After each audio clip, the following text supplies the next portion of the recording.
அனைவருக்கும் வணக்கம். நம்ம அர்ச்சனாக்கா இப்போ லைவ்ல வந்து அழுகுறாங்க. ஆனால் காரணம் தாங்க புதுசாக இருக்குது. அப்பா இப்படி ஒரு காரணத்துக்கெல்லாம் நீ அழுவியா அப்படின்னு கேட்குற மாதிரி தான் இருக்குது. என்ன சொல்லி அழுகுதுன்னா, வெளியே வந்து 3 பேர் உட்காந்து பேசியிருக்காங்க. அர்ச்சனா, அதுக்கப்புறம் மாயா, விசித்ராமா. அப்போ வந்து அர்ச்சனா சொல்லுது மாயாட்ட, இந்த மாதிரி நீங்கள் பூர்ணிமா 2 பேரும் வந்து பார்த்தீங்கன்னா அவ்வளோ க்ளோஸாக அவ்வளோ ஃப்ரெண்டாக இருக்கீங்க. அதாவது அவங்களுக்கு வந்து அந்த யூரின் ப்ராப்ளம் இருக்குது அப்படின்னோடனே நீங்கள் பார்த்தீங்கன்னா அவங்களுக்காக அந்த அளவுக்கு வந்து நின்னீங்க. அந்த மாதிரி நிற்கிறதுக்கு பார்த்தீங்கன்னா எனக்கு வந்து எந்த ஃப்ரெண்டுமே இல்லை. அது மட்டும் இல்லாமல் வெளியே இருந்து வந்தவங்க கூட சொன்னாங்க, இந்த மாதிரி பூர்ணிமாவுக்கு ஒரு பிரச்சனை அப்படின்னா நீங்கள் போய் தோள் கொடுத்தீங்க அப்படின்னு சொல்லி. ஆனால் பாருங்கள், எனக்கு அந்த மாதிரி எந்த ஃப்ரெண்டுமே இல்லைங்க அப்படின்னு சொல்லி பார்த்தீங்கன்னா அழுக ஆரம்பிச்சிருச்சு. எனக்கு பார்த்துட்டு ஒரே ஷாக்கு.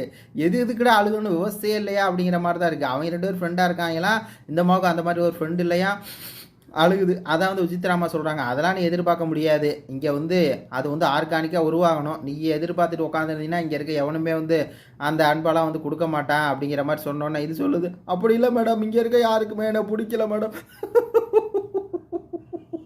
அப்படின்னு சொல்லுது. அழுகுதுங்க. நான் சிரிக்கிறேன், அது அழுகுது.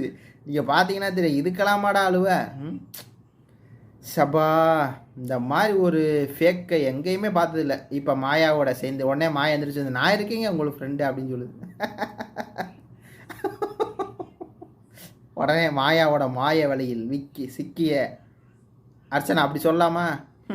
கேவலம். எதுக்கு அழுகணும் விவஸ்தே இல்லை அப்படிங்கிற மாதிரி தான் இருக்குது. இது பற்றி உங்கள் கருத்துக்களை சொல்லுங்கள். நன்றி, வணக்கம்.